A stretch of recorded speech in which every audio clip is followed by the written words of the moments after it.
ज़रूरी नहीं कि कुछ गलत करने से ही दुख मिले। अक्सर औकात हाथ से ज़्यादा अच्छे होने की भी कीमत चुकानी पड़ती है। ज़िंदगी जब देती है तो एहसान नहीं करती और जब लेती है तो लिहाज नहीं करती। दुनिया में कुछ ऐसे मर्द भी हैं जो औरत को देखकर अपनी निगाहें झुका लेते हैं। तमाम मर्द लुटेरे नहीं होते, कुछ इज़्ज़ू के मुहाफ़िज़ भी हुआ करते हैं।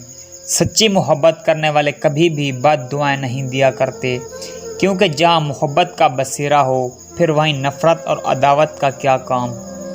औरत के कानून के मुताबिक अगर तुम्हें इससे सच्ची मोहब्बत है तो इस ज़मीन की बाकी सारी औरतों से तुम्हें लाजमी तौर पर नफ़रत होनी चाहिए। मुझसे किसी ने पूछा दर्द की कीमत क्या होती है। मैंने कहा मुझे क्या पता, मुझे तो लोग मुफ्त में देते हैं। जो इंसान तन्हाई को पसंद करने लग जाए तो समझ लो कि वो लोगों की हकीकत को बहुत करीब से जान चुका है। हम कब्रिस्तानों में एहतियात से चलते हैं, किसी कब्र पर पाँव न आ जाएं, और ज़िंदगी की दौड़ में ज़िंदा इंसानों को कदमों तले रोनते ही चले जाते हैं। लोग कहते हैं हया आँखों में होनी चाहिए, लेकिन मैं कहती हूँ हया किरदार में होनी चाहिए। आँखें कभी भी भटक जाएं तो मजबूत किरदार आँखों पर काबू पा लेता है।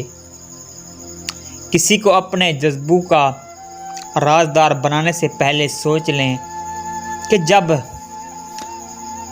जब राज सरहदों को पार करके दूसरों समेतों के शरीक बन जाए तो अक्सर अपनी हुर्मत खो दिया करते हैं।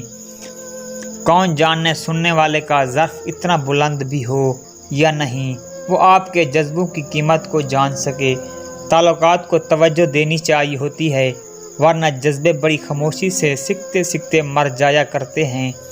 वैसे ही जैसे पौधे पानी ना मिलने पर सूख जाते हैं, हमारे लिए कितना आसान है रिश्तों को अपने अंदर की करावट का शिकार बनाकर या अपने मिजाज, वक्त और हालात और वाक़यात को जवाज़ बनाकर हम अपने हर तख्लीक तर्ज अमल पर दूसरों से ही कुर्बानी मांगे, जबकि ज़रूरी काम हम फिर भूल जाते हैं कि रवैयों में तब्दीली लाना ज़रूरी होती है, वरना दूसरे कब तक दिलों में गुंजाइश निकाल लें। ज़िंदगी तजुर्बात का नाम है, कुछ तजुर्बात खुद करने पड़ते हैं और कुछ हमें दुनिया सिखा देती है। वीडियो अच्छी लगे तो हमारे चैनल रफ़ी मलिक वॉइस को सब्सक्राइब करें।